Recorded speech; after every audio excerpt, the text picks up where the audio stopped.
Hello friends, night అయితే చపాతీలు పుల్కాలు ఇష్టపడే వాళ్ళు ఏ వెజిటేబుల్ కర్రీ సింపుల్గా చేసుకోవచ్చు విత్ లెస్ ఆయిల్ అనుకుంటే ఈ కర్రీని ఖచ్చితంగా ప్రిఫర్ చేయండి. మీకు బ్రహ్మాండంగా నచ్చుతుంది.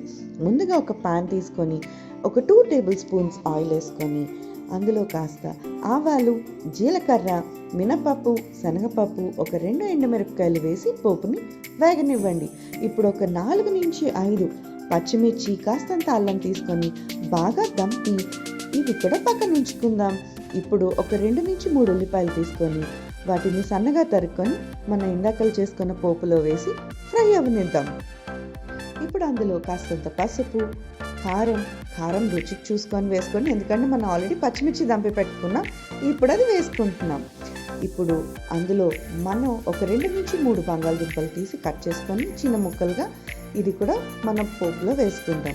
ఇప్పుడు ఒక 2 నుంచి 3 టమాటా తీసుకొని అవి కూడా కట్ చేసుకొని వేసుకుంటాం.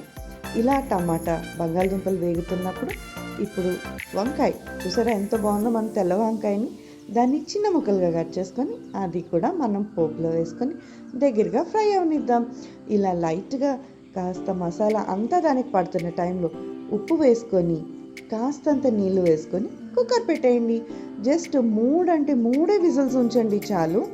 వెంటనే కర్రీ చూస్తే దగ్గర పడుతూ ఉంటుంది. చూసారా ఎంత టేస్టీగా ఉంటుందో.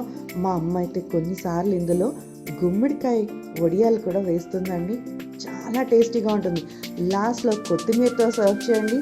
మీ రుచికరమైన మిక్స్డ్ వెజిటేబుల్ కర్రీ మీ ముందు సిద్ధంగా ఉంటుంది. టేస్ట్ చేసేయండి.